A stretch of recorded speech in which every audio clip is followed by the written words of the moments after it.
Friends, ఈ రోజులలో మనిషి జీవితానికి శాంతి అనేది లేకుండా పోతుంది, ప్రశాంతత అనేది లేకుండా పోతుంది. ఎందుకంటే ఈ రోజులలో ప్రతి ఒక్కరు ఆడ మగ అనే తేడా లేకుండా ప్రతి ఒక్కరు కూడా ఏదో ఒక రకమైన పనులు చేసుకుంటూ ఏదో ఒక రకమైన జాబులు చేసుకుంటూ వారి యొక్క లైఫ్ని మొత్తం ఉరుకుల పరుగుల మీద జీవనం సాగిస్తున్నారు.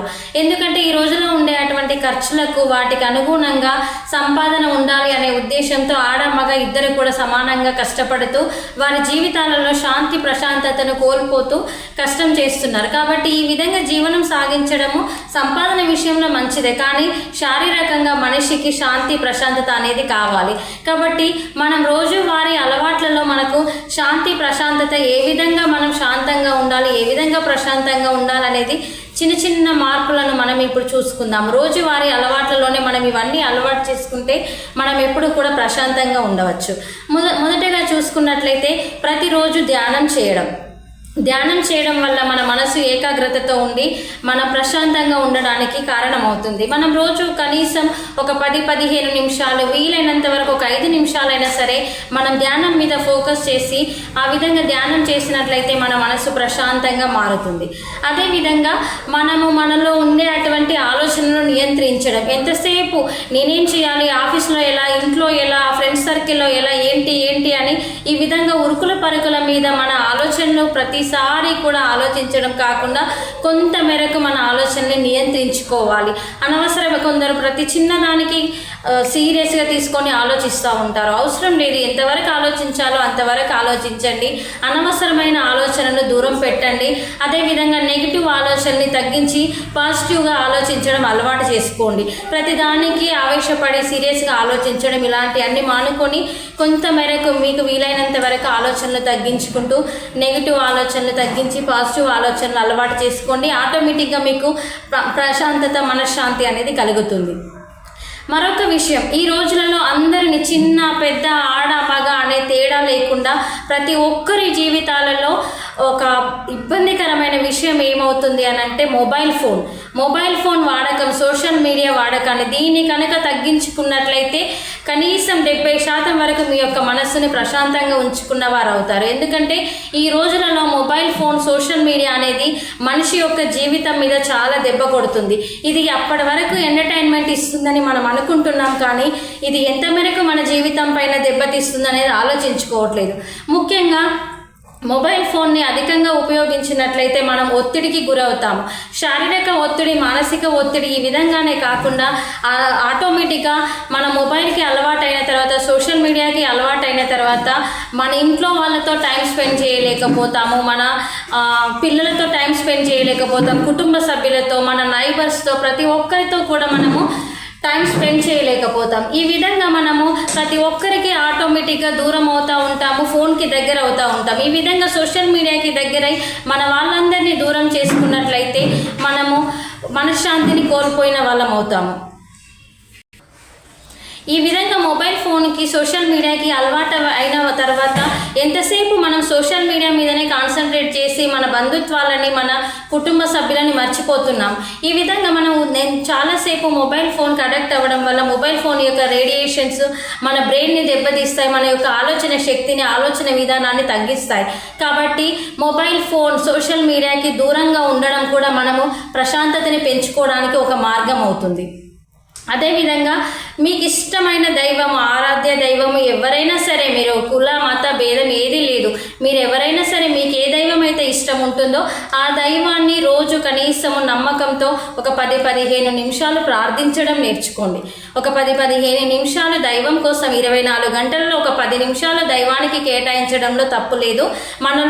మనకు ఉన్నటువంటి రోజుల్లో 24 గంటల సమయంలో ఒక 10 నిమిషాలు దైవం కోసం కేటాయించి దైవ ప్రార్థన చేయండి. ఎవరైనా సరే, ఏ కుల మత భేద తేడా లేకుండా ప్రతి ఒక్కరు మీ యొక్క ఇష్ట దైవాన్ని ఆరాధ్యంగా పూజిస్తూ దైవ ప్రార్థన చేసినట్లయితే మనకి మనశ్శాంతి, ప్రశాంతత అనేది ఆటోమేటిక్గా కలుగుతుంది.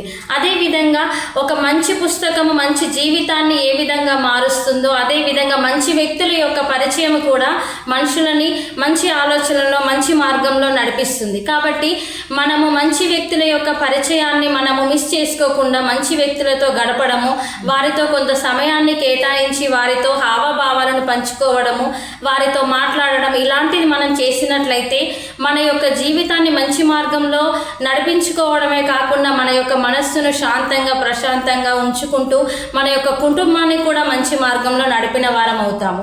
ఇది కూడా మన మనస్సును ప్రశాంతంగా ఉంచుకోవడానికి మంచి వ్యక్తులతో ఎంచుకొని మంచి వ్యక్తులతో గడపడం కూడా ఒక మంచి మార్గమే. అదేవిధంగా ఎక్కడైనా సరే మనం ఎన్ని చూసినా ఎక్కడికి వెళ్ళినా అన్నిటికంటే ప్రశాంతమైనది ప్రకృతి మించిన ప్రశాంతమైన వాతావరణం మనకి ఎక్కడ దొరకదు.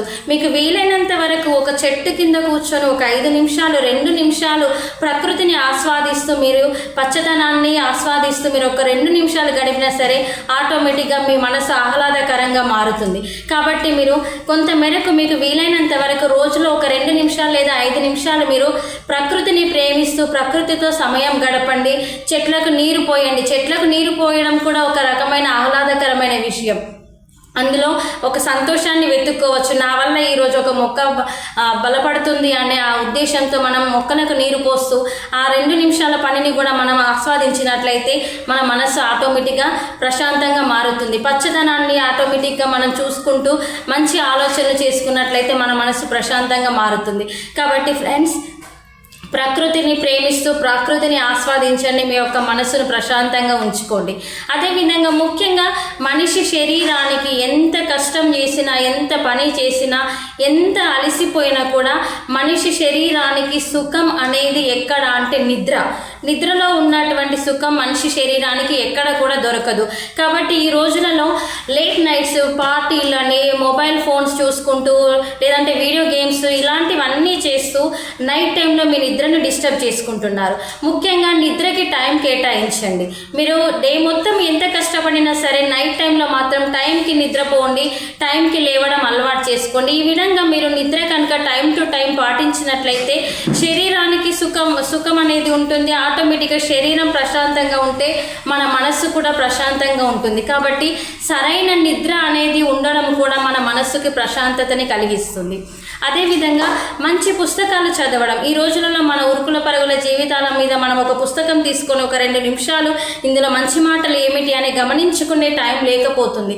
అది మనం లేదు అనుకుంటేనే లేకుండా పోతుంది. కానీ మనం కొంత సమయాన్ని కావాలని తీసుకొని కొంత సమయాన్ని కేటాయించినట్లయితే ఒక మంచి పుస్తకం ఏదైనా సరే, మోరల్ స్టోరీస్ కానీ హిస్టరీస్ కానీ ఏదైనా సరే మీకు నచ్చినటువంటి మంచి పుస్తకాన్ని తీసుకొని మీరు దాన్ని ఆధ్యాత్మికంగా కానీ ఏ విధంగా అయినా సరే ఒక 5-10 నిమిషాలు ఆ పుస్తకాన్ని చదవడానికి కేటాయించండి.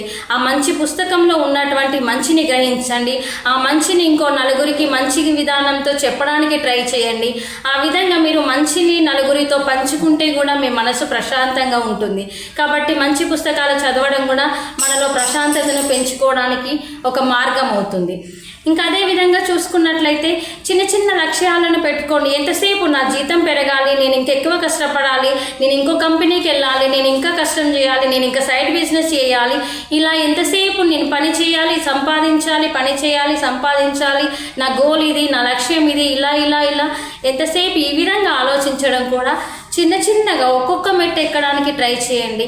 కొందరికి ఆశలు ఎక్కువగా ఉంటాయి, చేసే పని తక్కువ కానీ ఆశలు ఎక్కువగా ఉంటాయి. ఆ విధంగా పోకుండా మీరు ఎంతవరకు మీ సామర్థ్యం ఎంతవరకు ఉంది, మీరు ఎంతవరకు చేయగలరు, మీ లక్ష్యం ఏమిటి, మీ ఆలోచనలు ఏమిటి అనేది మీరు దృష్టిలో ఉంచుకొని దాని వరకు మాత్రమే పని చేయడానికి ట్రై చేయండి. ఎందుకంటే మీ పని తక్కువ ఉండి మీ లక్ష్యం ఎక్కువగా ఉంటే కూడా మీకు మనశ్శాంతి అనేది ఉండదు. కాబట్టి ఒక్కొక్క మెట్టు ఎక్కడానికి ఒక్కొక్క లక్ష్యాన్ని ఎంచుకుంటూ ఒక్కొక్క మెట్టు ఎక్కుతూ మీ యొక్క మనశ్శాంతిని ఆ విధంగానే కాపాడుకోండి. ఇలా పెద్ద గోల్స్ కాకుండా మీకు వీలైనంత వరకు మీ సామర్థ్యానికి తగ్గట్టుగా మీ లక్ష్యాలను ఎంచుకోండి. అదేవిధంగా కృతజ్ఞత భావం అంటే ప్రతిరోజు ఏదైనా సరే, ఈవెన్ మనం నిల్చున్నటువంటి మనం భూమి మీద నిల్చున్నాము, భూమికి కూడా మనం కృతజ్ఞత తెలపాల్సిందే. మనకి ఎవరైనా వాటర్ అందించారో వారికి కృతజ్ఞత తెలపాల్సిందే. మనం ఒక దగ్గర జాబ్ చేస్తున్నాము, జాబ్ చేసేటప్పుడు ఎవరో ఒకరు ఏదో ఒక విధంగా హెల్ప్ఫుల్గా ఉంటారు, వారికి మనం కృతజ్ఞత తెలపాల్సిందే. ప్రకృతికి మనం ఇవన్నీ అనుభవిస్తున్నామంటే ఈ ప్రకృతికి కృతజ్ఞత తెలపాల్సిందే. కాబట్టి ఫ్రెండ్స్, మన దగ్గర ఉన్న దానితో సంతోషపడుతూ తృప్తి పడుతూ మనకి ఇది ఉంది అని అంటే ఇది మనకి దేవుడు ఇచ్చిన వరం అనుకోని ఎప్పుడు కూడా మనకు ఉన్నదానితోనే సంతృప్తి పడుతూ కృతజ్ఞత భావంతో ఉండడం అలవాటు చేసుకోండి.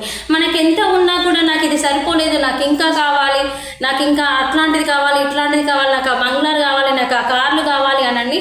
అలాంటిది ఎప్పుడు కూడా పెట్టుకోకూడదు. ఎందుకంటే మనకు ఎంతవరకు అవసరమో దేవుడికి తెలుసు, మనకు అంతవరకే ఇస్తాడు. కాబట్టి లేని వాటి కోసం ఆశలకు పోయి మన యొక్క మనశ్శాంతిని ఎప్పుడు కోల్పోవద్దు. మనకు ఉన్నంతలో మనం సంతృప్తిని పడుతూ మన మనశ్శాంతిని కాపాడుకోవాలి. కాబట్టి ఫ్రెండ్స్, ఇవన్నీ మార్గాలను మనం పాటించినట్లయితే మన జీవితంలో మనం మనశ్శాంతిగా ప్రశాంతంగా ఉంటూ మన కుటుంబంతో ప్రశాంతంగా గడుపుతూ మన విలువల్ని మనం కాపాడుకోవచ్చు. Okay friends, thank you. ఈ వీడియో కనుక మీకు నచ్చినట్లయితే లైక్ చేయండి, షేర్ చేయండి. మా యొక్క సిగ్మా స్పిరిచువల్ సేవ ఛానల్ని సబ్స్క్రైబ్ చేయండి.